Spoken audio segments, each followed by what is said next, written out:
Ngayong gabi mga igsuon. Ani ako mag-auhag kaninyo diha sa pagtuo sa atong buhi nga Dios sa pangalan ni Ginoong Hesus. Mga kaigsuonan, sincero ako nga nagapadayag kaninyo mahitungod sa gugma ni Hesus nga ni kanato. Nahigugma kaay si Jesus nga ni kanato mga igsuon. Gani namatay siya sa cross aron pagpakita sa dako niyang gugma nga ni kanato. Mahimo mga igsoon nga dili pa nimo masayran karon kay tungod wala pa gayud ikaw nakabaton og tinuod nga pag-ila sa atong buhi nga Dios, apan ang tinuod gayud mga igsuon nga ikaw isa sa mga gipakamatyan ni Jesus aron kumutuo ka niya makaangkon kag kinabuhing walay katapusan. Dayag kaayo mga igsoon nga gi-reveal ni Jesus Christ mga igsoon ang iyang silot, ang silot sa Dios mga igsoon ni adto mga katawhan nga walay pagtuo diha kaniya. Dayag kaayo mga igsoon, the only truth that we can find mga igsoon ining kalibutan na mao ang pulong sa Dios. Ang pulong sa Dios nga makita sa Biblia mga igsoon. Kita nga mga tao mga igsoon nagugmad ta maay nining kalibutan na nagapangita taga kaalam nga gikan sa kalibutan nagtuo ta nga makita-an gini pinaagi sa tong pag-eskwela mga igsoon pa nagingon ang pulong sa Dios nga tinuod nga kaalam mo ang pagbaton og kahadlok og pagtahod diha kaniya mga igsoon. Ingon siya mga igsoon mahanaw kining tibuok kalibutan mga igsoon apan iyang pulong magapabilin nga buhi. So walay lain mga igsoon nga walay lain nga kamatuoran kundi makita lamang kini mga igsuon sa pulong ni Jesus, sa pulong sa Dios pinaagi sa niining Biblia mga igsuon. This is the truth mga igsuon. Jesus is the only truth, the life, the way. Walay makaagto sa amahan kung wala dili moagi kaniya. Mahimong nakaila ka ni Jesus. Nasayod ko nga nakaila ka ni Jesus o kinsa man tong nakaila na ni Jesus. Ang gusto ni Jesus pang igsuon relasyon nimo ug niya mga igsuon diha kanimo sa imong kinabuhi. Tawaga si Jesus nining mga katapusang mga adlaw wala siya lang gihandom nga ikaw makaila kaniya nga ikaw mga igsoon makabaton og kaluwasan. Wala siya laing gihandom mga igsoon ang imong pagtuo diha kaniya. Tuohi si Jesus mga igsoon. John 3:16 For God so loved the world that He gave His only begotten Son. Whoever believes in Him shall not perish but will have an everlasting life. Tinuod ka na nga mga pulong. Jesus loves us. He loves us so much. As I prayed, nagaingon ko mga igsoon, I love you, Lord. I love you, Lord Jesus. Pag mga igsoon, i-reveal Jesus Christ, gabay ra kay ni akong gugma. Kay labaw siya na gugma kanako. Dili lamang kini para kanako nga gugma mga igsoon, kundi para kanimo sab. Igugma ka kay sa Dios. Unsa ka man ka makasasala. Unsa ka man mga igsuon ka pinakamubo nini nga katilingban mga igsuon. Ang Dios wala nagpili kung unsa ka, unsa imong sitwasyon, unsa imong posisyon sa katilingban mga igsuon. Bisan ikaw usa pa ka sa pinakakabos diya sa inyong lugar. Wala naglantaw si Jesus ay imuha. Yan na nga kahintang ang gilantaw sa Dios kanimo mga igsuon. Mo imong pagtuo diha kaniya. So mga igsuon, accept Jesus now.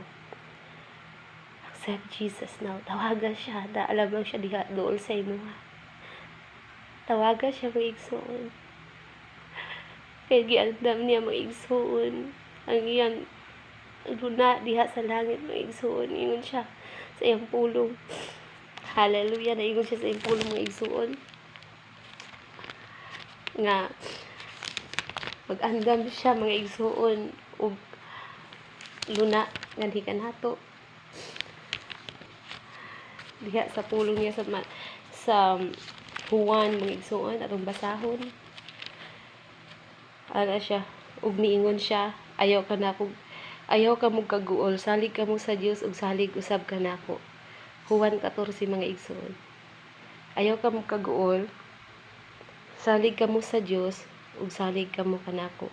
Sa balay sa akong amahan adunay daghang mga lawak. Ug moadto ako aron pag-andam og dapit alang kaninyo. Kung dili pa kini tinuod, dili punta ka mo sultihan niini. Ug kun atuan na ako didto ug makaandam na dapit alang kaninyo, mubalik ako ug kuhaon ko kamo aron bisag asa ako ato asab kamo. Nahibalo kamo sa dalan ingon sa dapit na akong adtuan.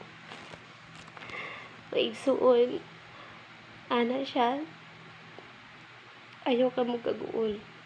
Salig ka mo sa Dios ug salig usab kang Jesus. Kaysa balay sa iyang amahan adunay daghang mga lawak.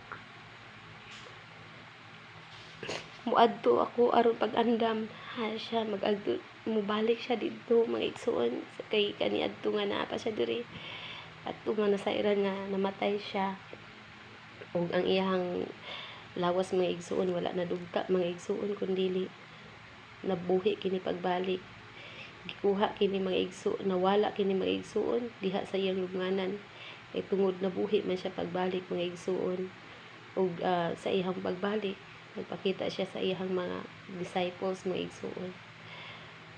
Ang iyahang pagbalik sa amahan mga igsuon nasayran gayud sa mga disciples ni Jesus Christ mga igsuon. Makita nato diha sa Buhat chapter 1 mga igsuon nga ginikayab si Jesus Christ diha sa kahitasan mga igsuon ug ang iyang lubnganan wala gay nakita nga bakas mga igsuon sa iyang lawas kay tungod gibuhi man siya pagbalik mga igsoon kay ang atong Dios mga igsoon gamahanan nga Dios, milagroso nga Dios siya naghimo ning tanan sa atong kinabuhi siya naghimo mga igsoon sa tanan mga igsoon bisan ang kinatumyan sa atong una mga igsoon nasahid ang Dios mga igsoon ingon ana siya kagamahanan mga igsoon busa mga igsoon kung unsa man imong sitwasyon karon dangop sa Dios mga igsoon. Kung makasasala ka mga igsoon, ang Diyos mapasayloon, pangayag-pasaylo sa Diyos. Kay gusto niya mga igsoon nga ikaw mga igsoon, dalhon niya diha sa iyang lawak nga giandam mga igsoon.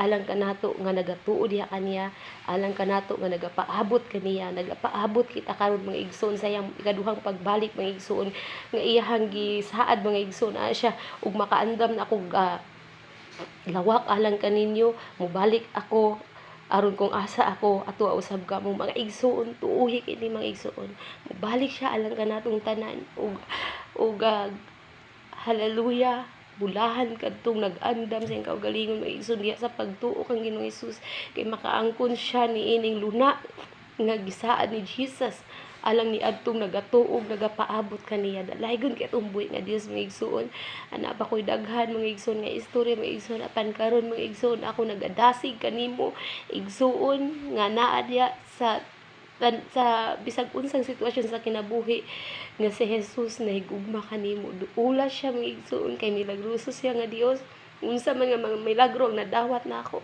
mahimo madawat usab kini kay walay pinalabi ang Dios kitang tanan gihigugma niya mga igsoon mo nang ako mga igsoon I appeal to you now naga